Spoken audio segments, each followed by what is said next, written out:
Hi guys, welcome back to another video. So today I'm going to be doing a tutorial on sugar waxing, and sugar waxing is my absolute favorite way of removing hair. It's really simple. You just need some sugar, some lemon juice, and some water. And one thing I love about sugar waxing is it doesn't irritate my skin like some other forms of hair removal like shaving or even regular waxing. And I just want to give a quick shout out because I learned everything I've learned about sugar waxing from the sugar wax goddess herself, Arian from Abtween.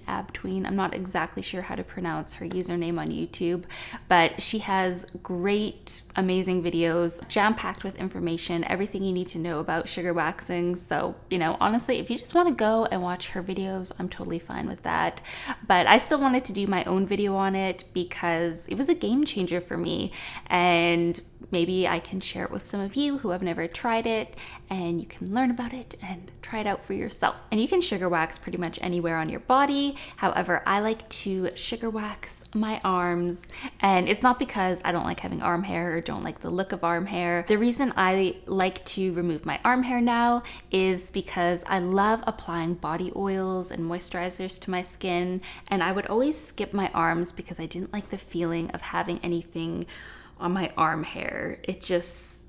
I didn't like the feeling. So I tried sugar waxing once, and ever since I've been hooked. I love the feeling of having just baby soft arms. But the reason I'm telling you this is because in the video I'm going to be waxing my arms. So enough of this rambling, let's get on with the tutorial, and I hope you enjoy the video. So to prepare your sugar wax, you'll need half a cup of sugar, 1/8 of a cup of lemon juice, 1/8 of a cup of water, and a bit of powder from when you're actually doing the waxing. I'm using arrowroot powder. You can also double the recipe if you want. I prefer to make smaller batches, and I find this is enough to wax both my arms a couple of times, so that's great. And then you'll need a tall saucepan. The reason you'll want to use a tall saucepan is because the hot sugar can bubble over once it starts boiling. All you're going to do is combine your sugar, lemon, and water and mix that together, and then heat it over medium heat on the stove.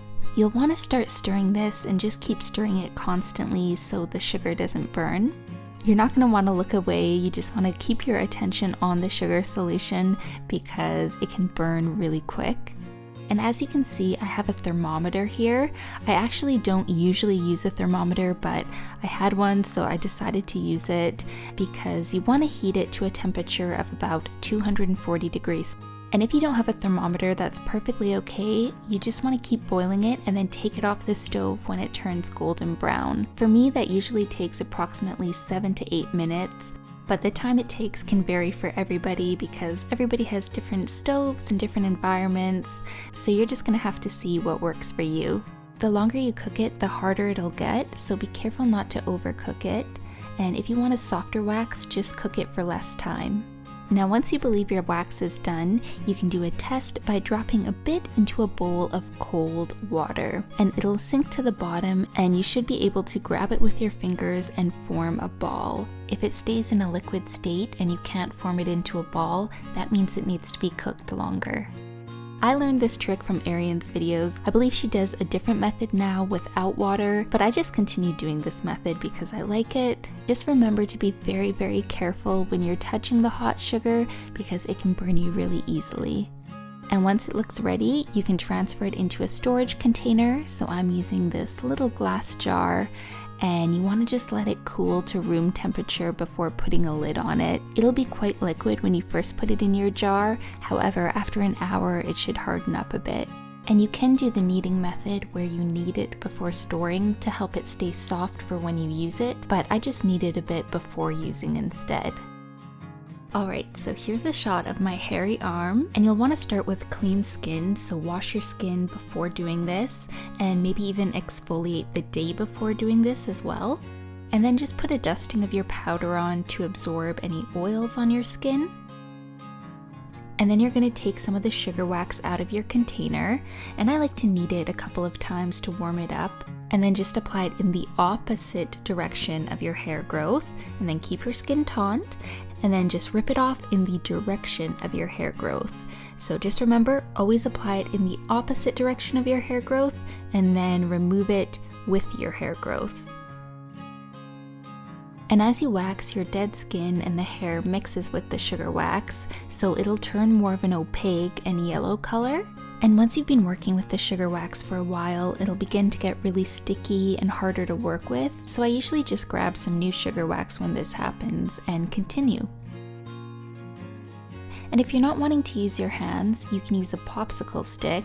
And this is actually my preferred way to use this because it doesn't get my hands sticky. So you just spread it on with the popsicle stick and then flick it off. And if you prefer to work with strips, you can just warm up your sugar in the microwave until it's a softer consistency, and then use it with a wax strip or a piece of fabric. And then after you're done, you can just rinse off any stickiness from your skin with warm water, and I like to finish it off with a soothing body oil. So here's a little before and after. You can see one arm, I haven't removed the hair yet, and then the top arm, I've removed my hair. And my arms usually stay hair-free for a couple of weeks, and I just exfoliate a few times in between to prevent ingrown hairs, but that's pretty much it. So that's how I make and use my sugar wax. Again, I will link some useful videos down below in the description, and feel free to follow me on Instagram at Holistic Habits if you aren't already. I love you guys so much. Happy sugar waxing, and I will see you in my next video. Bye!